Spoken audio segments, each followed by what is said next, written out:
नमस्कार, मैं हूं आपके साथ आयुषी शेखावत। हमारे खास प्रोग्राम क्या कहते हैं नरेंद्र मोदी में आज आपको सुनवाएंगे पीएम मोदी का वो ऐतिहासिक भाषण जो उन्होंने 6 जुलाई 2012 को गुजरात के अहमदाबाद में दिया। मोदी जी ने अपने भाषण में कहा कि आज़ादी के समय लोग देश के लिए मरते थे, लेकिन आज़ाद हिंदुस्तान में देश के लिए जीने वालों की ज़रूरत होती है।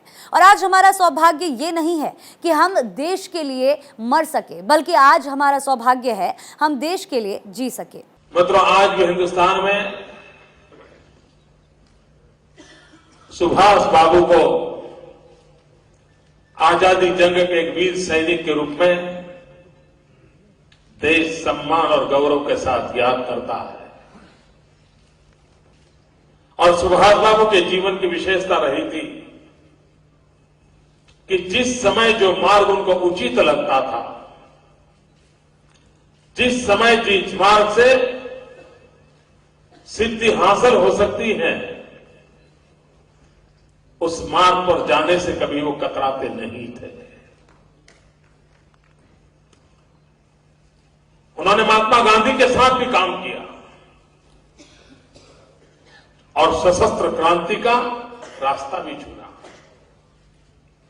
हिंदुस्तान के सार्वजनिक जीवन में सुभाष बाबू जैसा ऐसा व्यक्तित्व तो बहुत कम मिलता है कि जिन्होंने जीवन का काफी समय अहिंसक आंदोलन के साथ गुजारा हो, महात्मा गांधी के नेतृत्व में जीवन खपाया हो, लेकिन आजादी की ललक जिसे चैन से सोने न देती हो, आजादी की ललक उसे बेचैन बनाती हो, और एक पल उसको विचार आता हो कि शायद इस रास्ते से अंग्रेजों को झुकाया नहीं जा सकता है, और तब जाकर के हिंदुस्तान के अंदर एक सेना रूपी व्यवस्था खड़ी करके कुछ भी हो जाए हम अंग्रेजों को खदेड़ के रहेंगे, हम अंग्रेजों को परास्त करके रहेंगे, इस मिजाज के साथ निकल पड़ना। आप कल्पना कर सकते हो मित्रों, हिंदुस्तान के बाहर जाना, एक पूरी फौज खड़ी करना, और इतना ही नहीं, चलो दिल्ली का मंत्र लेकर के पूरे देश को आंदोलित करने का सामर्थ्य उस महापुरुष में कितना दम होगा। अब तब तो किसी भी नेता की आवाज पहुंचाने के लिए इतने साधन भी उपलब्ध नहीं थे, न टीवी थे, न इतने अखबार थे, लेकिन जन जन तक उनका सामर्थ्य था कि लोगों तक पहुंचता था। आज भी हिंदुस्तान का छोटा सा भी बालक अगर ये कहा जाए कि चलो दिल्ली, इतना कहते ही उसके चेहरे पर, उसकी स्मृति पलट पर सुभाष बाबू की याद आना बहुत स्वाभाविक होता है। अगर कोई कहे तुम मुझे खून दो मैं तुम्हें आजादी दूंगा, तो तुरंत सुभाष बाबू की याद आती है। यानी जन जन के दिल में किस प्रकार से जगह बनाई होगी, इसका हम अंदाज कर सकते हैं। सुभाष बाबू का गुजरात के साथ भी निकट का नाता रहा था। 1938 सूरत के पास हरिपुरा कांग्रेस जो फेमस है, कांग्रेस के इतिहास के जो टर्निंग पॉइंट है, उस कांग्रेस के इतिहास के टर्निंग पॉइंट में 1938 का महत्व है। और उस समय हरिपुरा कांग्रेस में सुभाष बाबू ने राष्ट्रीय अध्यक्ष का पद ग्रहण किया था, और अपने बलबूते पर किया था। किसी के आशीर्वाद के कारण प्राप्त नहीं हुआ था, उन्होंने अपना दम दिखाया था। और वजह यह है कि गुजरात की धरती पर उन्होंने सिद्ध किया था। लेकिन उस 1938 के बाद पता नहीं क्यों इतिहास की इतनी महत्वपूर्ण घटना, कांग्रेस पार्टी की महत्वपूर्ण घटना, लेकिन चूंकि एक परिवार उसमें लाइमलाइट में नहीं था, इसलिए उस घटना को भुला दिया, उस घटना को भुला दिया गया। वरना किसी को भी गर्व होना चाहिए था कि कांग्रेस पार्टी के इतिहास का एक महत्वपूर्ण टर्निंग पॉइंट है, इसका गौरवगान होना चाहिए, लेकिन भुला दिया गया। लेकिन हम भूलने नहीं देंगे।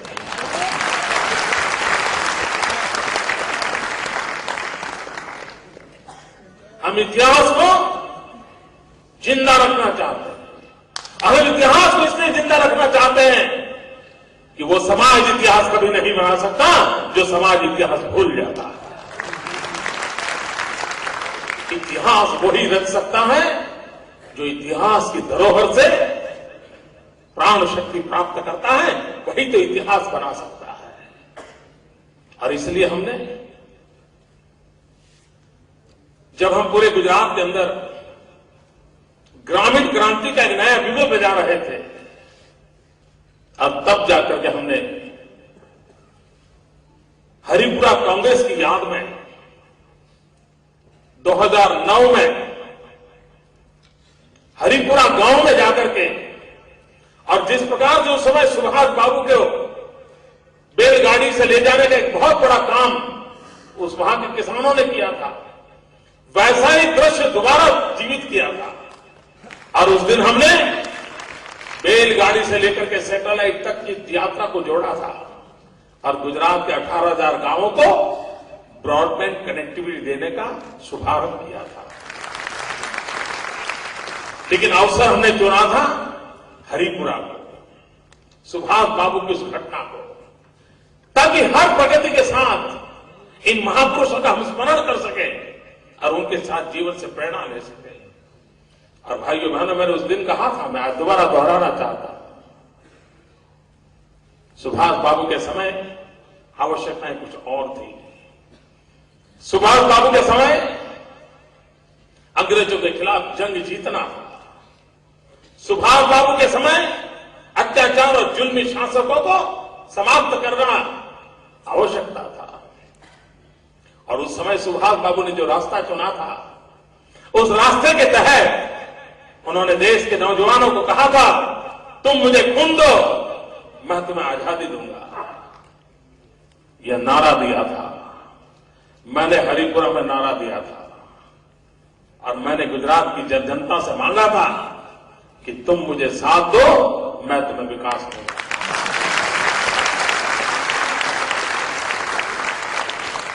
आजादी के समय लोग देश के लिए मरते थे। आजाद हिंदुस्तान में देश के लिए जीने वालों की जरूरत होती है। आज हमारा सौभाग्य नहीं है कि हम देश के लिए मर सके, लेकिन आज हमारा सौभाग्य है कि हम देश के लिए जी सके। तो सुभाष बाबू कितने फलक पर सोचते थे। उस समय अंग्रेज सल्तनत के खिलाफ लड़ने के लिए और हिंदुस्तान की आवाज को बुलंद करने के लिए उन्होंने जर्मनी में रेडियो की शुरुआत की थी। और फिर एक बार गुजरात का नाता, जब जर्मनी से सुभाष बाबू रेडियो प्रसारित करने का काम होता था, देश की आजादी का जुगल बजता था, तो उसका सारा कारोबार सुभाष बाबू के एक साथीदार, हमारे गुजरात के गौरव श्रीमान एम.आर. व्यास करते थे। उस रेडियो का प्रसारण एम.आर. व्यास करते थे। इतना ही नहीं, सुभाष बाबू जब सिंगापुर से चले, इम्फाल तक आए और दिल्ली की तरफ बढ़ रहे थे, और शायद सशस्त्र क्रांति का अंतिम अध्याय इस प्रकार से माना जाता है। उसके बाद आजादी प्राप्त करने का माहौल बन चुका था। अंग्रेजों पर विदेशों से प्रेशर बढ़ा था और सुभाष बाबू ने अपनी भूमिका निभाई थी। और तब जाकर के 100 से अधिक फौजी सैनिक आजाद हिंद फौज में गुजरात के लोग थे, उनके साथ काम किया। आजाद हिंद फौज की कथा शायद हिंदुस्तान की जनता को जानने को न मिलती थी।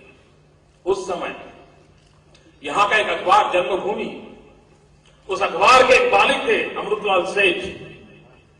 उस जमाने में धोती कुर्ता पहनने वाले व्यक्ति, लेकिन भीतर का पत्रकार इतना ताकतवर था अमृतलाल सेठ का। और एक पत्रकार क्या कर दिखाता है, उसका उत्तम उदाहरण अमृतलाल सेठ है। तो यहां से सिंगापुर गए और आजाद हिंद फौज की पूरी घटनाक्रम को दुनिया के सामने पहली बार अखबार के माध्यम से लाने का काम एक गुजराती अखबार जन्मभूमि ने किया था, अमृतलाल सेठ ने किया।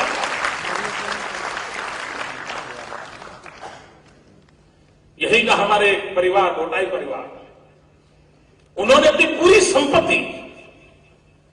पाई भी अपने पास नौकरी नहीं थी। पूरी संपत्ति सुभाष बाबू के चरणों में दे दी थी, पूरी संपत्ति। देश की आजादी के लिए सुभाष बाबू आप इतना करते हैं, हम हमारे परिवार की सब चीजें आपको दे देते हैं। तो ये नाता सुभाष बाबू के साथ हमारा रहा था। लेकिन भाइयों बहनों, देश का दुर्भाग्य है, आज कहां से कहां पहुंच गए। मुझे तो कभी डर लगता है कि ये लोग इसी प्रकार के कारनामे करते रहे तो इतिहास के पन्नों पर नई पीढ़ी को सरदार पटेल और सुभाष बाबू का नामो निशान नहीं मिलेगा। ऐसे ही लोग हैं। और इसलिए इस छोटे छोटे प्रयासों के माध्यम से, ट्रस्ट के प्रयासों के माध्यम से हम लोगों ने इस भाव को जीवित रखना है। हमारा दायित्व, राष्ट्रीय कर्तव्य बन जाता है।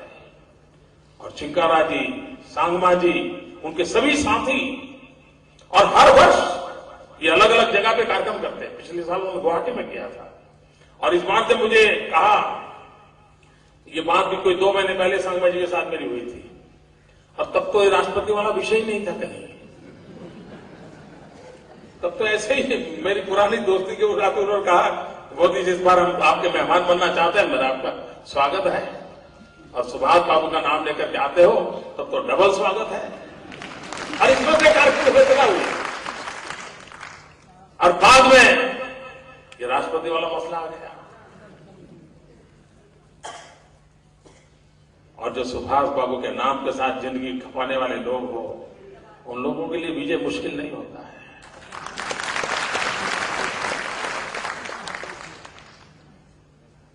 आप कल्पना कर सकते हैं, हमारे यहां गुजरात में 9 बार एमपी बना हुआ एक भी व्यक्ति नहीं है। ये 9 बार पार्लियामेंट के मेंबर हैं। 18 साल केंद्र में मंत्री रहे, मेघालय प्रदेश के मुख्यमंत्री रहे हैं, लेकिन कभी भी सीबीआई,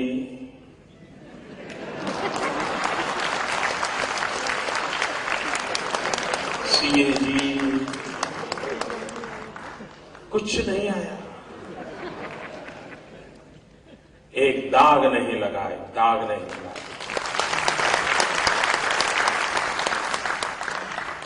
पहली बार जब वो स्पीकर बने थे, मैं संसद की गतिविधि देखने के लिए इसलिए रुचि रखता था उस समय। मैं देखता था, आप लोग भी याद कीजिए, मैं वर्णन करता हूं, उससे अंदाज कीजिए कि पार्लियामेंट के अंदर स्पीकर की कुर्सी पर बैठे हुए सांगमा जी को स्मरण कीजिए, और पार्लियामेंट की किसी भी घटना के समय उनका बॉडी लैंग्वेज देखिए।